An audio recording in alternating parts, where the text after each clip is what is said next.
کو سکھایا, اس طرح دنیا کو پڑھایا, اس طرح حضور نے علم کے چراغ اور دیپ روشن کیے کہ قیامت تک جسے روشنی ملے گی نا, اسے صرف دروازہ مصطفیٰ سے ملے گی, اسے رسول کریم علیہ السلام کے در دولت سے ملے. کچھ لوگوں نے کہا یہ اپنے پاس سے آیات بنا کے لاتے ہیں, اپنے گھر میں بیٹھ کے دعوے کر لینا تو کوئی مشکل کام نہیں نہ ہوتا, سارے لوگ ہی کر لیتے ہیں. بلکہ وہ ہمارے ایک بزرگ کہا کرتے تھے, خیالی پلاؤ پکائیے ٹکے ہو کدے بھی کاٹ نہ پائیے, کیونکہ کون سا پیسوں کا ڈالنا ہے, زیادہ ڈالیں آپ اور زیادہ ڈالیں. بہت سارے لوگ ہیں آج بھی, کچھ لبرل ہیں بیچارے, کچھ دین بیزار طبقہ ہے, وہ کہتے ہیں جناب ہمیں تو جدید باتیں بتائیں, ہمیں تو نئے اسلوب کے مطابق لے کے چلے, ہمیں تو او بھائی سن, میرے نبی پاک علیہ السلام نے فرمایا میرا قرآن کبھی پرانا نہیں ہوگا, اسے پڑھ کے دیکھ, اس کی جدت کا حسن دیکھ, یہ تو کھلا ہوا باغ ہے, تو ایک دفعہ اس کے قریب آئے گا تو خوشبو ملے گی, دوسری دفعہ آئے گا تو اس سے زیادہ تازی ملے گی, ایک دفعہ پھل کھائے گا تو مزیدار ہوگا, دوسرا کھائے گا ہو سکتا ہے شکل ملتی جلتی ہو لیکن ذائقہ بڑا نرالا ہوگا. تو تو صحیح نا. جب کچھ لوگوں نے کہا یہ خود سے بنا کے آیات لاتے ہیں تو فرمایا وَإِن كُنتُمْ فِي رَيْبٍ مِّمَّا نَزَّلْنَا عَلَىٰ عَبْدِنَا فَأْتُوا بِسُورَةٍ مِّن مِّثْلِهِ, اگر تمہیں کوئی شک ہے اس میں جو ہم نے اپنے بندہ خاص میں نازل کیا ہے تو تم بھی اس جیسی ایک آیت بنا کے لاؤ. اور چلو چیلنج کھولا دے دیا, فرما وَادْعُوا شُهَدَاءَكُم مِّن دُونِ اللَّهِ, اللہ اور اللہ والوں کو چھوڑ دو, تفسیری ترجمہ عرض کر رہا ہوں, یعنی صحابہ کو چھوڑ دو, حضور کے ماننے والوں کو چھوڑ دو, باقی ساری دنیا کے کافر اکٹھے ہو جاؤ, ایک آیت بس قرآن جیسی لے کے آؤ, ایک آیت لے کے آؤ, ان کنتم صادقین, اگر تم سچے ہو. جوانوں سنو, کہا ایک آیت, اور یہ چیلنج آج تک قرآن مجید کا موجود ہے, آج تک. وَإِن كُنتُمْ فِي رَيْبٍ مِّمَّا نَزَّلْنَا عَلَىٰ عَبْدِنَا فَأْتُوا بِسُورَةٍ مِّن مِّثْلِهِ, تم قرآن کے مقابلے کی ایک صورت لے کے آؤ اور سارے حمایتی اکٹھے کر لو اپنے. ان کنتم صادقین, اگر تم سچے ہو. جواب تو ادھر سے آنا تھا نا, لیکن کائنات کے رب نے جواب بھی خود دیا, فرمایا فَإِن لَمْ تَفْعَلُوا وَلَن تَفْعَلُوا, اگر تم نہ لا سکے, اور فرمایا تم لا سکتے بھی نہیں, اگر تم نہ لا سکے اور تم لا سکتے بھی, نہ خنجر اٹھے گا نہ تلوار تم سے, یہ بازو میرے آزمائے ہوئے ہیں. وَلَن تَفْعَلُوا, تم لا بھی نہیں سکتے. فَاتَّقُوا النَّارَ الَّتِي وَقُودُهَا النَّاسُ وَالْحِجَارَةُ, پھر اس آگ سے ڈر جاؤ جس کا ایندھن آدمی اور پتھر ہے. اُعِدَّتْ لِلْكَافِرِينَ, بنائی کافروں کے لیے, بنائی مومنوں کے لیے تو رب نے جنت بنائی ہے. اُعِدَّتْ لِلْكَافِرِينَ, یہ دوزخ اللہ نے کن کے لیے بنائی ہے؟ اُعِدَّتْ لِلْكَافِرِينَ کہتا ہے کافر کے لیے بنایا. تو اللہ تبارک و تعالیٰ نے میرے رسول پاک صلی اللہ تعالیٰ علیہ وسلم کو وہ کتاب عطا فرمائی, اور پھر حضور کی فصاحت و بلاغت, معرفت. دیکھو ایک ہوتا ہے گھنٹوں باتیں کرنا, ایک ہوتا ہے کئی کئی والیم پر مشتمل, کئی کئی جلدوں پر مشتمل کتب کا لکھنا, اور ایک ہوتا ہے کسی بندے کا ایک بات کرنا اور سامنے والے کی طبیعت کو اتنا جگا دینا کہ اگلی بات فوراً ہی اس کی سمجھ میں آ جائے. اور حضور نہ کسی کی انا کو نہیں جگاتے تھے. ہم بعض اوقات کسی سے خطاب کرتے ہیں, بات کرتے ہیں تو سامنے والے کی انا کو جگا دیتے ہیں, ٹھیس پہنچاتے ہیں, وہ کہتا ہے چل پھر تگڑا ہو جا میں بھی آیا. حضور انا نہیں جگاتے تھے, میرے نبی پاک ضمیر جگاتے تھے تاکہ وہ شخص فیض حاصل کر سکے, اسے کچھ ملے. نبی کریم کا جو انداز تکلم ہے وہ اس طرح کا ہوتا تھا کہ انسان خود بخود کھل اٹھتا تھا کہ مطلب یہ بات ہونے کے لگی ہے, مطلب حضور کیا فرمانے لگے. نبی کریم صلی اللہ تعالیٰ علیہ وسلم, ایک دن محبوب کریم نے صحابہ کے بیچ حضور کی فصاحت و بلاغت دیکھے, فرمایا محبوب نے کتنا نادان ہے وہ شخص جو اپنے ماں باپ کو گالی دے. کھلی ہو گئی لوگوں کی آنکھیں, کان کھڑے ہو گئے کہ یا رسول اللہ کون ایسا بدبخت ہے جو ماں باپ کو گالی دے گا. اب جب سوالات ذہنی سطح پر پوری طور پر ابھر گئے نا, تو اب رسول کریم نے بات سمجھائی, یہ ہے فصاحت و بلاغت. تیرے آگے ہیں یوں دبے لچے فصحا عرب کے بڑے بڑے, کوئی جان منہ میں زبان نہیں, نہیں بلکہ جسم میں جان نہیں. یا رسول اللہ کون ایسا نالائق ہے جو ماں باپ کو گالی دے. اب جب ذہنی سطح یہاں تک ابھر آئی تو اب حضور نے سمجھایا, فرمایا جب تم کسی کے ماں باپ کو گالی دو گے نا تو وہ بھی تو جواب میں تمہارے ماں باپ کو دے گا نا. تو فی نفس ہی یہ تم نے خود ظلم کیا ہے اپنے ماں باپ پر. کیوں تم نے ایسا لہجہ اختیار کیا کہ جس سے سامنے والے کی انا جاگ جائے اور وہ تمہارے مقابلے میں آ کر کے کھڑا ہو جائے. کیوں تم نے اس طرح کے انداز اختیار کیے کہ جس سے سامنے والا بھی سارے پنجے کھڑے کر کے باہر نکل آئے اور کہے آ جاؤ پھر میں بھی میدان میں حاضر ہوں. رسول کریم کی فصاحت بلاغت دیکھیں نا, حضور 2-4 جملوں میں ساری بات سمجھا جاتے ہیں. ایک حدیث پاک اگر ہماری سمجھ میں آ جائے، ایک روایت نبی پاک صلی اللہ تعالیٰ علیہ وسلم نے فرمایا خوبصورت مسلمان وہ ہے جو بے مقصد باتوں کو چھوڑ دے۔ لو اس سے پوری زندگی سجائی جا سکتی ہے، ایک جملے سے پوری زندگی سواری جا سکتی ہے، کوئی لمبی چوڑی باتوں میں جانے کی ضرورت نہیں۔ کہا خوبصورت مسلمان یہ ہے جو بے مقصد باتوں کو چھوڑ دے، لا یعنی باتوں کو، کیا کہتے ہیں ہمارے دیہات کے لوگ، جڑے پنڈ جانا نہیں ادھر راہ پوچھنے دی، لیکن آج کل لوگ باز آندے یعنی جس بات کا بالکل تعلق نہیں نا وہ بات بھی کرتے جاتے ہیں، جس کا شعبہ ہی نہیں وہ بھی چھلانگ لگا لگا کے اس میں آ جاتا ہے۔ ہم اپنا وقت ضائع کرتے ہیں، اپنی صلاحیتیں ضائع کرتے ہیں، اپنا نقصان کرتے ہیں، ہم اپنا کام صحیح کر کے نہیں کرتے اور دوسری ساری دنیا کو ٹھیک کرنا چاہتے ہیں۔ وہ بھائی آپ جس جگہ جس شعبے سے تعلق رکھتے ہیں آپ اپنے معاملات میں مضبوطی پیدا کریں۔ حضور نے اپنی فصاحت کے ساتھ، بلاغت کے ساتھ لوگوں کو قائل کیا، اور قرآن مجید کی تاثیر کا یہ اثر میرے کریم رسول نے دکھایا کہ رات کو جب حضور بیٹھ کے قرآن پاک پڑھتے تھے نا، جب یاسین والے نبی خود یاسین کی تلاوت کریں، جب طٰہٰ والے محبوب خود طٰہٰ کی تلاوت کریں، غور کرو نا، جب مدثر والے محبوب خود ان جملوں کو ادا کریں، یعنی جن کے بارے میں آیت آئی ہے جب وہی یہ آیت پڑھیں کہ انا اعطیناک الکوثر، یعنی جن کا ذکر ہو رہا ہے جب وہ یہ بات کریں کہ یا ایھا النبی انا ارسلناک شاہدا ومبشرا ونذیرا لتؤمنوا باللہ ورسولہ وتعزروہ وتوقروہ وتسبحوہ بکرۃ واصیلا، جن کے بارے میں آیت آئی ہے جب وہ یہ کہہ رہے ہوں کہ ورفعنا لک ذکرک، جب وہ کہہ رہے ہوں والضحیٰ واللیل اذا سجا، ذرا اس کیفیت کو دیکھیں جب محبوب خود پڑھ رہے ہوں، اور جو حضور پر آئی ہیں اس کا ذائقہ، اس کا لطف، اس کا انداز بھلا کیا ہوگا۔ حضور جب رات کو پڑھتے تھے نا قرآن پاک تو جو پکے کافر تھے نا، ابو جہل جیسے لوگ، وہ بھی جھاڑیوں میں چھپ چھپ کے مدینے والے کی تلاوت سنا کرتے، حضور کی تلاوت سنا کرتے تھے۔ یہی بہتر ہے کہ پردوں میں وہ پردہ پوش رہے، وہ اگر پردے ہٹا دے تو کسے ہوش رہے۔ رسول کریم علیہ السلام کی تلاوت کا سننا، قریب جانا، یہ اعجاز ہے۔ حضرت فاروق اعظم کہتے ہیں میں طبیعت کا بڑا ڈاڈا تھا، مزاج کا بڑا سخت تھا، زندگی ہمیشہ ڈٹ کر گزاری، باتوں پر کھڑا رہنا آتا تھا، پر جب میری بہن نے مجھے چند آیتیں سنائی نا تو میں تڑپ ہی گیا۔ کروں آیا سا مار مقامنے نو، ہن مینو مار دے لے چلو، اوے متے عمر دی عمر برباد ہو جائے جتھے عمر سوار دے لے چلو۔ یہ اعجاز ہے رسول کریم صلی اللہ تعالیٰ علیہ وسلم پر نازل ہونے والی کتاب کا۔ پھر حضور نے خبریں دی، نبی پاک نے خبریں دی، حضور نے فرمایا روم فتح ہوگا، وہ ہوا۔ نبی کریم علیہ السلام نے فرمایا شام فتح ہوگا، تو شام فتح ہوا۔ فرمایا ایران فتح ہوگا، تو ایران فتح ہوا۔ سراقہ بن مالک کہتے ہیں ایک گاؤں پر بھی مسلمانوں کی حکومت نہیں تھی، ایک گاؤں پر حضور مکہ مکرمہ سے نکل رہے تھے، مدینہ طیبہ تشریف لے جا رہے تھے، ابھی راستے میں تھے، میں 100 سرخ اونٹوں کے لالچ میں معاذ اللہ حضور کو گرفتار کرنے پہنچ گیا۔ محبوب نے حکم دیا، حضور کا معجزہ میں نے آنکھوں سے دیکھا، میرا گھوڑا زمین میں دھستا چلا گیا، میں نے معافی مانگی، حضور نے معاف کر دیا۔ میں نے سمجھا اچانک ہو گیا ہے۔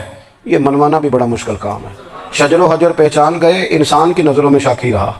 یہ کچھ ایسے لوگ ہیں جن کو منوانا توبہ توبہ، ماننے کو تیار نہیں، دیکھ دیکھ کے بھی ماننے کو تیار ہے نہیں، ماننے کو تیار ہی نہیں۔ کہتے ہیں کہ میں نے پھر چاہا آگے بڑھنا تو پھر زمین کے اندر میرے گھوڑے کے پیر دھنسنے لگے، پھر معافی مانگی۔ کریم تیرے معاف کرنے کی ادا پہ بھی قربان جائیں۔ یہ نہیں فرمایا کہ تو بار بار یوں ہی کرتا ہے، فرمایا معافی مانگتا ہے، جا میں نے معاف کیا۔ کہتے ہیں 3 دفعہ میں آگے بڑھا، 3 دفعہ حضور نے معاف کیا تو مسکرا کے فرمانے لگے تو یہاں مجھے گرفتار کرنے آیا ہے، وہ کیسر روم کا علاقہ فتح ہوگا۔ وہ کنگن جو پہنتا ہے نا ہاتھوں میں، بادشاہ کے کنگن معروف ہیں، وہ تیرے ہاتھوں میں آئیں گے۔ اللہ کرے آپ سمجھیں۔ یہ جو لوگ ڈری ڈری سہمی اور ہمارے بچے مایوسی کی معاذ اللہ باتیں کرتے ہیں، وہ دیکھیں حضور کس طرح کی گفتگو فرماتے ہیں۔ ابھی ایک گاؤں پر بھی اسلام کی حکومت نہیں، لیکن حضور کا خبر دینے کا انداز، کریم فرمانے لگے وہ کیسر روم کے جو کنگن ہوں گے وہ تیرے ہاتھوں میں آئیں گے۔ جناب سراقہ بن مالک فرماتے ہیں کہ میں مسلمان ہو گیا، حضور کا وصال ہو گیا، کنگن نہیں آئے۔ حضرت ابوبکر صدیق کا وصال ظاہری ہو گیا، کنگن نہیں آئے۔ جناب عمر کا دور آ گیا، سراقہ بوڑھے ہو گئے۔ کوئی بندہ پوچھتا نا کہ اب تو عمر ڈھل گئی ہے، زندگی کا پتہ نہیں، کہنے لگے نہیں میں نہیں جاتا، جب تک کنگن نہیں آتے اسرائیل کوئی نہیں آئیں گے، کیونکہ ساڈے نبی دی زبان ساڈے واسطے قرآن، جو دن کو کہہ دیا دن ہے تو دن نکل آیا۔ جو شب کو کہہ دیا شب ہے تو رات ہو کے رہی، اور خدا نے ان کی زبان کو وہ اختیار دیا جو نکلی منہ سے ان کے وہ بات ہو کے رہی۔ اور فاضل بریلوی کا تو انداز ہی پھر انوکھا ہے نا، وہ تو کہتے ہیں وہ زبان جس کو سب کن کی کنجی کہیں، جس کو سب کن کی کنجی کہیں، اس کی نافذ حکومت پہ لاکھوں سلام۔ کہنے لگے نہیں آتے حضرت اسرائیل، فکر نہ کرو، بوڑھے ہو گئے تھے، نکلنا گھر سے بند کر دیا تھا، حضرت عمر کا دور تھا، کنگن آ گئے۔ حضرت فاروق اعظم نے ان کے پوتوں سے، نواسوں سے، بچوں سے کہا جاؤ بلا کے لاؤ، کہا دادا جان بوڑھے ہیں، فرمایا تم کان میں کہہ دینا کنگن آ گئے، پھر تم دیکھنا تو صحیح۔ پھر حضرت سراقہ آئے، حضور نے جو خبریں دی، نبی پاک علیہ الصلوۃ والسلام نے جو گزشتہ قوموں کے احوال بیان کیے، اور پھر میرے نبی پاک علیہ الصلوۃ والسلام نا دنیا میں عزتیں دینے آئے، عزتیں۔ یہ مزاج ہمیں کم کرنا چاہیے، یہ جو ہم ساری زندگی اس کام میں لگا دیتے نا کسی کو نیچا کیسے دکھانا ہے، یہ انداز حضور نے نہیں ہمیں دیا۔ آپ دیکھو حضور تشریف لائے تو ہمیں پتہ چلا کہ حضرت یوسف جیسا سونا کوئی نہیں، حضور تشریف لائے تو ہمیں پتہ چلا کہ حضرت داؤد جیسی خوبصورت آواز کسی کی نہیں، حضور تشریف لائے تو ہمیں پتہ چلا کہ جناب عیسیٰ علیہ السلام کا فقر اختیاری کس طرح کا تھا، محبوب تشریف لائے تو ہمیں پتہ چلا کہ حضرت موسیٰ کا جلال کس طرح کا تھا۔ یہ تو حضور آئے تو نبی پاک علیہ السلام نے اس کی بھی عظمت بیان کی، اس کی بھی شان بیان کی، حضور نے بتایا کہ ابو بکر صدیق کی شان کیا ہے، فاروق اعظم کا مرتبہ کیا ہے، عثمان غنی کی حیا کیا ہے، مولا علی کی شجاعت کیا ہے، اہل بیت نبوت کی عظمت کیا ہے۔ حضور آئے عزتیں دینے، ماں کو عزت دی مدینے والے رسول نے، کہا جس کا باپ راضی ہو گیا اس کا رب راضی ہو گیا۔ فرمایا جو 2 بیٹیاں 3 بیٹیاں 4 بیٹی بہنیں یا ایک بیٹی یا بہن بیاہ کے آ گیا نا، جس طرح میری 2 انگلیاں جڑی ہوئی ہیں میرے ساتھ جڑ کے جنت میں جائے گا۔ رسول کریم صلی اللہ تعالی وسلم نے عزت دی، عزت دی۔ حضور عزتیں دینے، کوئی اعزاز نہیں، ان پڑھ بندہ ہے، سادہ ہے، غریب ہے، مزدوری کرتا ہے، ہاتھوں پہ چھالے، یا رسول اللہ اس کا بھی کوئی اعزاز ہے؟ قربان جائیں، میرے کریم نے عزت دی، فرمایا محنت کر کے روزی کمانے والا تو اللہ کا دوست ہے، یہ اینٹیں اٹھانے والا، یہ مشقتیں کرنے والا، یہ صبح دیہڑی پہ جانے والا، یہ بیچارہ جو اچار سے روٹی کھاتا ہے، تو نے ہر شخص کی قسمت میں یہ عزت لکھی اور آخری خطبے کی صورت میں وصیت لکھی۔ رسول کریم نے ہر بندے کو اعزاز دیا، عظمتیں دی، حضور عزتیں دینے آئے، نبی پاک علیہ السلام نے اعزازات دیے، حضور نے نوازا، یہ ساری چیزیں میرے رسول پاک کی تشریف۔ اور پھر یہ جو حضور کے صحابہ اور اہل بیت ہیں نا، یہ بھی میرے نبی پاک کی نبوت کی دلیل ہے۔ اتنی جلدی انقلاب آیا نہیں کرتے، وہ کل تک جو رہزن تھے حضور نے راہبر بنا دیے، وہ لوگ جو کل تک ایک دوسرے کے گلے کاٹ کے کھاتے تھے، ایک دوسرے کو مارتے تھے، تکلیف پہنچاتے تھے، برادریزم پہ لڑتے تھے، حضور نے بھائی بھائی بنا دیے، ایک پلیٹ میں کھانا کھانے لگے، سیدنا بلال حبشی، صہیب رومی، سلمان فارسی، حضور نے یوں کر کے ملا دیا۔ نبی کریم علیہ السلام نے تقسیمیں ختم کر دی دنیا میں، حضور کے صحابہ نے اپنا کردار اس طرح کا دکھایا، اتنا بلند کیا، اور صحابہ کرام علیہم رضوان اس کو دیکھ کر اتنی بلندیوں پہ گئے کہ گواہیاں اللہ کا قرآن دیتا ہے۔ فرمایا محمد رسول اللہ والذین معہ اشداء علی الکفار رحماء بینہم تراہم رکعا سجدا یبتغون فضلا من اللہ ورضوانا۔ فرمایا یہ جو میرے محبوب کے ساتھ والے ہیں کافروں پر سخت ہیں، آپس میں نرم دل ہیں، تم جب بھی انہیں دیکھو گے سجدے کرتے دیکھو گے، رکوع کرتے دیکھو گے، تم انہیں دیکھو گے اللہ کی رضا کے متلاشی ہیں۔ انہیں ساری مادہ پرستی سے نکال کر محبوب نے رب کی رضا کے رستے پہ ڈال دیا۔ میرے نبی کریم سید عالم صلی اللہ تعالیٰ علیہ وسلم کی نبوت کے دلائل کے طور پر یہ ساری چیزیں آئیں۔ بس میں بات سمیٹنے لگا ہوں، حضور کا جو اخلاق ہے نا، وہ بھی نبی کریم علیہ الصلوۃ والسلام کی نبوت کی بہت بڑی دلیل ہے۔ وَإِنَّكَ لَعَلَىٰ خُلُقٍ عَظِيمٍ، محبوب ہم نے آپ کو نا خلق عظیم کا مالک بنایا ہے۔ کچھ لوگ سمجھتے ہیں صرف آپ کا بولنے کا انداز ٹھیک ہو تو آپ با اخلاق ہیں، نہیں بھائی، بولنے کا انداز ٹھیک ہونا با اخلاق نہیں، سچ بولنا اخلاق کی علامت۔ آپ کا حق بات کرنا اخلاق ہے، آپ کا صحیح گواہی دینا اخلاق ہے، آپ کا اللہ تعالیٰ کی طرف سے آزمائش آنے پر صبر کا مظاہرہ کرنا اونچا اخلاق ہے۔ رب نعمت دے تو آپ کا وجود ڈھلتا جائے شکر میں، یہ اخلاق ہے۔ رب کریم اگر آپ کو کسی وقت کسی آزمائش میں اپنی حکمت سے ڈالتا ہے تو عزت نفس کو برقرار رکھنا، خودداری کو برقرار رکھنا، یہ اخلاق۔ نبی پاک نے اعلیٰ ترین اخلاق کی بات بتائی، اعلیٰ ترین۔ حضور نے لوگوں سے بیعت لیتے وقت کہا تھا میرے ہاتھ پر بیعت کرو، چوری نہیں کرو گے، نبی پاک علیہ السلام نے مختلف امور پر بیعت لی. حضرت حکیم بن حزام کہتے ہیں حضور نے میرے ہاتھ پہ ہاتھ رکھ کے کہا میرے ہاتھ پہ ہاتھ رکھ کے بیعت کرو کہ کسی دنیا دار سے سوال نہیں کرو گے, خودداری سے زندگی گزارو گے, عزت نفس جو رب نے تمہیں دیا ہے تم اس پر راضی رہو گے. لوگوں کی جیبوں کو ٹٹولنا, دوسروں کی دولتوں پہ راج کرنا, دوسروں کے مال پر نگاہیں ڈالنا اللہ کے حبیب نے پسند نہیں فرمایا. فرمایا بیعت کرو کہ تم کبھی کسی سے سوال نہیں کرو گے. حد ہو گئی. نبھانے والوں نے پھر اس عہد کو نبھایا اور کمال کر دی. حضرت حکیم بن حزام گھوڑے پہ بیٹھے تھے, ہاتھ میں درہ تھا, وہ زمین پہ گر گیا, قریب غلام کھڑا تھا. حضرت حکیم بن حزام خود گھوڑے سے اترے, درہ اٹھایا, دوبارہ گھوڑے پہ بیٹھے. غلام عرض کرنے لگا حضور مجھے بتا دیتے میں اٹھا کے دے دیتا. آنکھیں چمک اٹھیں, فرمانے لگے کیسے بتا دیتا, اپنے رسول سے وعدہ کیا ہے کبھی کسی سے سوال نہیں کروں گا, کبھی سوال نہیں کروں گا. اللہ کے محبوب نے ہمیں اعلیٰ اخلاقی قدروں کی بات ہمیں سکھائی ہے. ہم دیکھتے ہیں کہ بڑی جلدی 2 4 5 لوگوں کے غصہ دلانے پر ہم ساری اخلاقی حدوں کو کراس کر جاتے ہیں. دوستو ہمارا ایک ویژن ہونا چاہیے, ہمارے ذاتی رویے بڑے معتبر ہونے چاہیے. لین دین کے معاملات کے اندر مسلمانوں کو بڑا صاف ستھرا ہونا چاہیے. ہمیں اپنی معاشی زندگی میں روزمرہ کے معاملات میں ہماری توجہات کا مرکز صرف اللہ رسول کی ذات ہونی چاہیے. رب کریم نے اپنی حکمت سے کسی کو کتنا دیا ہے یہ اس کی حکمت کے تقاضے ہیں. ہمیں اس نے جس رنگ میں جس حال میں رکھا ہے ہمیں اپنے رب کی رضا پر بہت زیادہ مطمئن ہونا چاہیے. اچھا پھر ایک اور بات, جن چیزوں کو ہم نے دکھ بنایا ہے نا یہ تو وہاں دکھ تھا ہی نہیں. مہینہ مہینہ چولہا نہیں جلا, لیکن کسی جگہ اظہار غربت ہے حضور کی اولاد پاک کا یا صاحب کا یا ازواج کا. مہینہ مہینہ چولہا نہیں جلا, لیکن یہ اخلاق عالیہ کا حسن دیکھو. اپنے گھر مہینہ مہینہ چولہا نہیں جلا, جو مانگنے آیا اسے جھولی بھر کے عطا فرمایا, کوئی دروازے سے خالی نہیں گیا.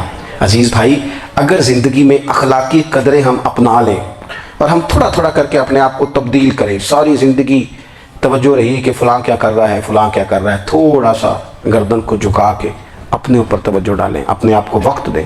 حضور کے اخلاق عالیہ کی روشنی میں, تعلیمات حسنہ کی روشنی میں ہم اپنے کردار و عمل پر تھوڑی توجہ دیں. اس وقت بہت بڑی تعداد میں امت مسلمہ ہے, اور ایسا نہیں ہے کہ دولت نہیں ہے, دولت سے بھی سرشار ہیں. ہمارے ہاں بڑے بڑے انجینئر ہیں, بڑے بڑے ڈاکٹر ہیں, لیکچرار ہیں, ہمارے پاس بڑے بڑے ہاسپٹل ہیں, بڑا کچھ ہے. لیکن کردار و عمل کے بادشاہ, اپنی زندگی تقوی کی روشنی میں گزارنے والے, ان لوگوں کی تعداد کم ہے. اگر کوئی آج بھی سارے کام نیک کرے لیکن جائیداد میں سے بیٹی کا حق رکھ جائے تو پھر اس نے کیا میلاد منایا. اگر آج بھی جو 2 4 لوگ بیچارے اس کے زیر دست ہیں, ملازمین ہیں, ان کے ساتھ اس کا رویہ انتہائی سخت ہو تو اس نے کیا میلاد منایا. اگر آج بھی وہ برادری ازم کی بنیاد پر دوستیاں کرے اور چھوٹے بڑے کی وہ تقسیم رکھے, جیسے حضور نے فرمایا کہ قبیلے تو تعارف کے لیے, ورنہ کسی عربی کو اجمی پر, گورے کو کالے پر کوئی فضیلت نہیں. اگر کوئی آج بھی اس برادری ازم کا قائل ہے پھر اس نے کیا میلاد منایا. اگر کوئی شخص آج بھی اپنے آپ کو مادہ پرستی میں پوری طرح دھکیل چکا ہے اور رضا الہی کا مسافر نہیں بنا تو اس نے کیا میلاد منایا. اپنی طبیعتوں میں روحانی تبدیلی اور وہ خاص افکار جو حضور اپنے غلاموں میں پیدا فرماتے ہیں, ان افکار کو پیدا کرنا, سوچوں کو بدلنا, سوچوں کو, نظریات کو بدلنا, اپنے روزمرہ کے معاملات کا جائزہ لینا کہ ہم کس طرح آگے بڑھ سکتے ہیں اور کس طرح ہم ایک بہترین امتی اور ایک بہترین مسلمان بن سکتے ہیں, اس پر توجہ دینا یہ میلاد ہمیں سبق دیتا ہے. اللہ تعالیٰ مجھے اور آپ کو عمل کی توفیق عطا فرمائے. آخر دعوانا ان الحمدللہ.